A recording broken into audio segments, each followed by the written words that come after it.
ridiculously, stupidly hard. And then life comes up and smacks you right in the face, on top of already being hard. But there's some moments in life that really make it all worth it. I remember the day my daughter was born.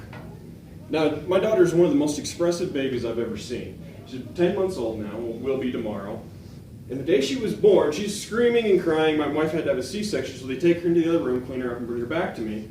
And while she's in the other room, separated by glass, the doctor looks over at me and he's like, well, she's got some good lungs on her. I was like, great. They hand her back to me. She stops crying for a second, looks at me, and she gives me one of these. Really, this guy's my dad? I know. Don't worry. I'm going to hold you. I'm going to take care of you. I'm never going to let go.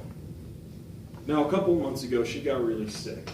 She got RSV, which for infants is an incredibly, incredibly dangerous illness. It's a respiratory virus. Luckily, we were able to catch it early on with the help of a friend of mine. We were able to catch the signs really soon. We take her to the hospital, and as we're in the doctor's office, she's exhausted. She can't sleep because she can't breathe. But at the same time, she's just so tired, and you can see her. She's just struggling, gasping for breath. But every time a nurse or somebody would come up and talk to her, try and comfort her, she always had this sad little smile for him. Now, to treat RSV, there's really not much you can do. It's a virus. But we were able to get the nebulizer treatments. They were able to help her breathe. It acts kind of like an inhaler. So basically what I had to do was hold a mask to her face while she had to breathe in this mask. She hated it. She's sitting there screaming and crying. And she looks at me, stops crying, and just looks at me with this look of utter betrayal. I'm the one who's holding her. I'm the one who's forcing this mask on her. She can't move. And I've got tears streaming down my face. It's like, I'm sorry. I'm sorry. But you don't understand. This is going to make it better.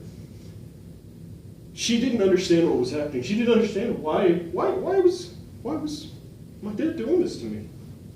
She couldn't figure it out. As the weeks go on, as we're giving her this treatment day after day, she finally starts to realize what it's doing for her. She got to the point where she'd take the mask off of the tube and stick the tube in her mouth and breathe through it. She realized it helped her, and she could all of a sudden breathe. And it's the same for us. We don't understand why life can be so hard and then just come up and smack us right in the face again.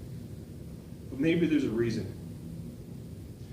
Maybe if we learn to embrace those trials, that pain, we can grow and be strong. Because once we realize that, okay, wait, it's not so bad. This helps. This actually makes it better. We finally realize that, okay, maybe our dad knows what's best for us.